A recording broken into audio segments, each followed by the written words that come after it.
Hello everyone, मैं हूं मनीषा और आप देख रहे हैं मनीषा क्रिएटिविटी चैनल।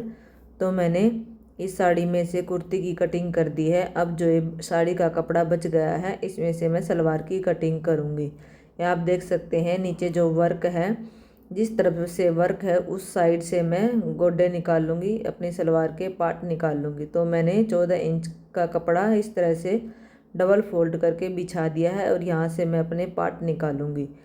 जैसे कि मैंने 32 इंच के पार्ट निकालने हैं, तो 32 इंच पर मैंने इस तरह से यहाँ पर निशान लगाना है और नीचे सिरोस्की का वर्क है। तो 32 इंच में से मैंने 3 इंच माइनस कर दिया है, क्योंकि मैं नीचे प्लेन कपड़ा ऐड करके फिर मैं नीचे पहुँचे बनाऊँगी। तो मैंने 3 इंच माइनस करके इस पर निशान लगा दिया है और अपने गोडे की लंबाई निकाल ली है। तो 29 इंच के मैंने ये निकाल लिए हैं, इस तरह से कट कर लिया। इस तरह से मेरे दोनों पार्ट निकल के तैयार हो गए हैं। फिर जो मैंने नीचे जितना भी जॉइंट लगाना है उसके हिसाब से मैंने जॉइंट लगा लूँगी। तो मैंने 3 इंच कम किया था, क्योंकि नीचे सिरोस्की वर्क है तो वहाँ से सिलाई मशीन नहीं चलेगी, पोंचे नहीं बनेंगे। तो इसलिए मैंने 3 इंच इसमें एक्स्ट्रा ऐड करके आधा इंच मैंने इसके ऊपर वो मार्जिन लेते हुए, तो मैंने 3.5 इंच की पट्टी इस तरह से निशान लगाते हुए कट कर लिया है, क्योंकि आधा इंच हमारा मार्जिन में जाएगा तो हमारे 3 इंच तैयार रह जाएगा। तो मैंने इस तरह से डबल दोनों गोडे की ये 3 इंच की पट्टी निकाल ली है। इसको पहले मैं जोड़ लूँगी और उसके बाद ही मैं अस्तर की इसकी कटिंग करूँगी। और इसमें मैं अपनी जो सलवार की गुम सिलाई करते हैं हम अस्तर वाली सलवार की, वो भी करनी बताऊँगी। तो मेरी हो गई है ये गोडे की कटिंग। ये मैं देख आप सकते हैं कि मैंने इसमें ऐड कर लिया है। अब मैं कटिंग करूँगी कली की कटिंग। कली की कटिंग करते टाइम जो हमारा साड़ी का कपड़ा बच गया था, मैंने उसको सीधी साइड जिस तरह से हम सलवार का कपड़ा बिछाते हैं उस तरह से सीधा मैंने बिछा लिया डबल फोल्ड करके। और जिस तरह से हम सिंपल नॉर्मल सलवार की कली निकालते हैं उस तरह से हम अपनी सलवार की कली निकाल लेंगे। ज़्यादा हैवी सलवार नहीं कटिंग की है, क्योंकि इसमें नीचे मैंने अस्तर भी लगाना तो बहुत ज़्यादा हैवी हो जाएगी। तो इस तरह से मैंने अपनी सलवार की कटिंग कर ली है। इसमें कली भी निकल जाएंगी और मैंने अपने पार्ट भी निकाल लिए हैं। आसानी से मेरी पूरा सूट सलवार जैकेट वाली कुर्ती बिल्कुल आसानी से बन गई है साड़ी में से। इस तरह से मेरी चारों कलियों की कटिंग हो गई है और पार्ट की भी कटिंग हो गई है। फिर मैंने जो कपड़ा बच गया इसमें से मैंने अपनी बेल्ट की भी कटिंग कर लेनी है। तो मैंने 22 इंच की बेल्ट तैयार करनी है, 7.5 इंच की इसकी चौड़ाई तैयार रखनी है। तो 7.5 इंच बाई 23 इंच का कपड़ा लेकर के इस तरह से मैंने निशान लगाकर इस पर से कट कर दिया है। ये मेरी बेल्ट की कटिंग हो गई है।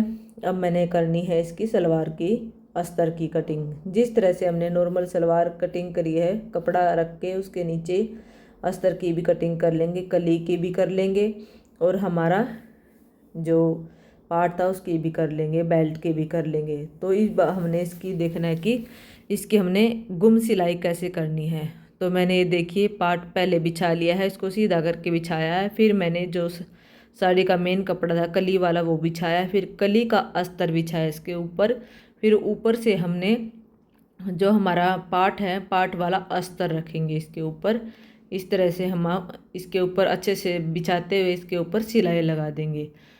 पहले हमने जो हमारा पार्ट होता है उसको सीधा बिछाना है, फिर हमने अपना मेन कपड़ा कली वाला बिछाना है, फिर कली का अस्तर और फिर हमने ऊपर से अस्तर इसका गोड्डे का अस्तर बिछा लेना और इस पर सिलाई लगा देनी है। और अब हम इसको इस तरह से पलटेंगे।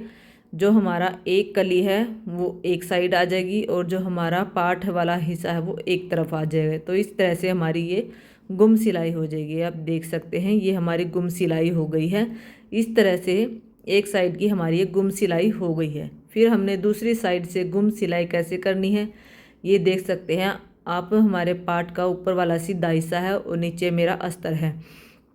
तो पहले मैंने नीचे वाला जो अस्तर है उसके नीचे ही इस तरह, ये मेरा कली का कपड़ा है अस्तर वाला, तो इसको इस तरह से बिछाना है उल्टा करके और इसके ऊपर मैंने ये कली वाला अस्तर वाला कपड़ा रख दिया है।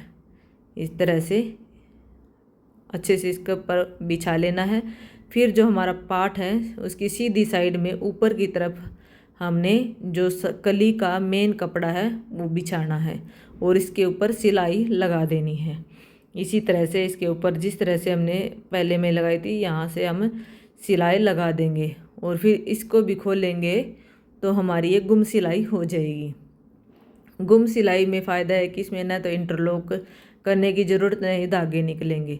तो इस तरह से हमने खोला है, पहले ऊपर हमारे कली वाला, फिर नीचे जो कली वाला अस्तर था, इस तरह खोलेंगे तो हमारी गुम सिलाई हो जाएगी। तो ये देख लेना कि आपकी गुम सिलाई हुई है या नहीं।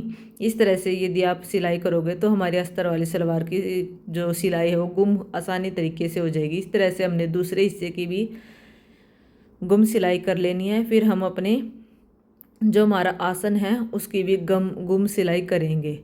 गुम सिलाई किस तरह से करेंगे, पहले हमने इस तरह से दोनों को मिला लेना आसन को, फिर पहले ½ इंच मोड़ना, फिर एक बार और मोड़ना है और इस तरह से उसके ऊपर सिलाई लगा देनी है। तो हमारे आसन की भी गुम सिलाई हो जाएगी। दिखावा है ये पूरा हमने गुम सिलाई करने के बाद जो हमारे पार्ट होते हैं, दोनों पार्ट जिस तरह से हम मिलाते हैं डबल फोल्ड करके बिछा लेंगे और ऊपर से हम 2 इंच की कटिंग, जो तिरछी कटिंग करते हैं खड़ी सलवार बनाने के लिए, वो 2 इंच की कटिंग कर लेंगे और ताकि हमारी सलवार है वो पोंचे पर न गिरे, खड़ी बिल्कुल हमारी खड़ी सलवार बने। तो इस तरह से हमने जो हमारा पार्ट है उसको, दोनों पार्ट को इस तरह से डबल मोड़ करके बिछा लेना है और इस तरह से हमने इस पर निशान लगा के कट कर लेना है। कट करने के बाद जिस तरह से हम नॉर्मल सलवार में बेल्ट डालते हैं उस तरीके से हम सलवार को बेल्ट डाल के तैयार कर लेंगे और फिर इसका लुक देखेंगे, बहुत ही अच्छा आएगा। बिल्कुल हमारी सलवार है वो गुम तरीके से सिलाई होएगी और खड़ी सलवार बनेगी बिल्कुल। और सिलने के बाद भी आप देखेंगे इसका लुक बहुत ही अच्छा आता है, बिल्कुल खड़ी सलवार बनती है। नहीं ये पोंचे पर ऐसा लगता है कि बिल्कुल झुकी हुई है सलवार, बिल्कुल खड़ी सलवार बनती है। तो इस साड़ी में से जो मैंने ये कुर्ती और जो सलवार बनाई है ये आपको कैसी लगी कमेंट करके ज़रूर बताना, क्योंकि मैंने बहुत मेहनत करके बनाई है कुर्ती भी और सलवार भी।